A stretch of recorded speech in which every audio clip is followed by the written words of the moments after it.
Hello citizens of the world, this is Hidden News reporting once again. Panama Papers reveal Clinton's Kremlin connection. The revelations of the so-called Panama Papers that are roiling the world's political and financial elites this week include important facts about Team Clinton. This unprecedented trove of documents gleaned from a shady Panama law firm that arranged tax havens, and perhaps money laundering, for the globe's super-rich includes juicy insights into how Russia's elite hides its ill-gotten wealth.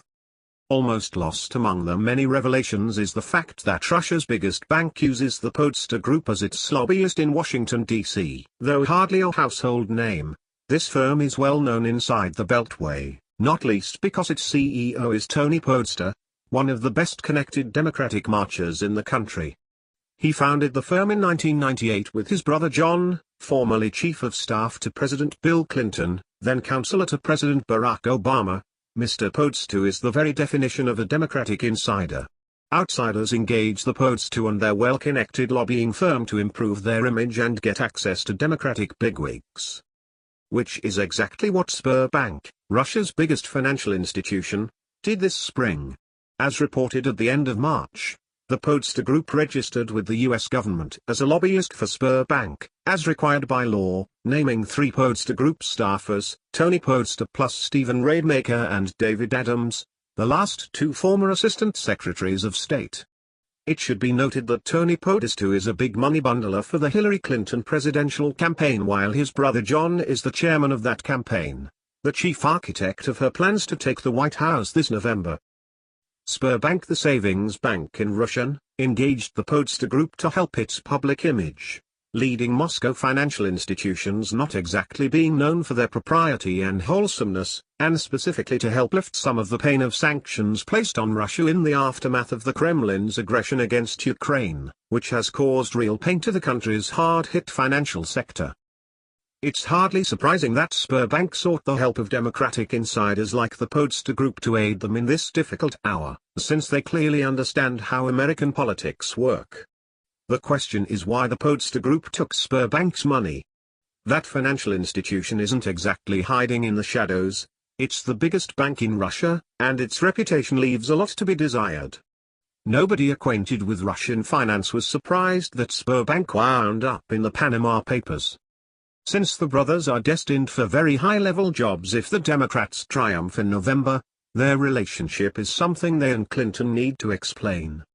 Although Sberbank has its origins in the 19th century, it was functionally reborn after the Soviet collapse, and in the 1990s it grew to be the dominant bank in the country, today controlling nearly 30% of Russia's aggregate banking assets and employing 250,000 people. The majority stockholder in Sberbank is Russia's central bank. In other words, Sberbank is functionally an arm of the Kremlin, although it's ostensibly a private institution. Certainly Western intelligence is well acquainted with Sberbank, noting its close relationship with Vladimir Putin and his regime. Funds moving through Sberbank are regularly used to support clandestine Russian intelligence operations, while the bank uses its offices abroad as cover for the Russian Foreign Intelligence Service. A North Atlantic Treaty Organization counterintelligence official explained that Sberbank, which has outposts in almost 24 foreign countries, functions as a sort of arm of the Russian Foreign Intelligence Service outside Russia, especially because many of its senior employees are former Russian intelligence officers. Inside the country, Sberbank has an equally cozy relationship with the Federal Security Service, Russia's powerful domestic intelligence agency. Ukraine has pointed a finger at Sberbank as an instrument of Russia's aggression against their country. In 2014, Ukraine's security service charged Sberbank with financing terrorism, noting that its branches were distributing millions of dollars in illegal aid to Russian-backed separatists fighting in eastern Ukraine. Kyiv's conclusion, that Sberbank is a witting supporter of Russian aggression against Ukraine, is broadly supported by Western intelligence. Sberbank is the Kremlin, they don't do anything major without Putin's go-ahead, and they don't tell him no either, explained retired senior U.S. intelligence official with extensive experience in Eastern Europe. In addition, Ukrainian intelligence has alleged that the Federal Security Service collaborated with Sberbank in the bombings of 2 of the bank's branches in Kyiv, Ukraine's capital. in June 2015.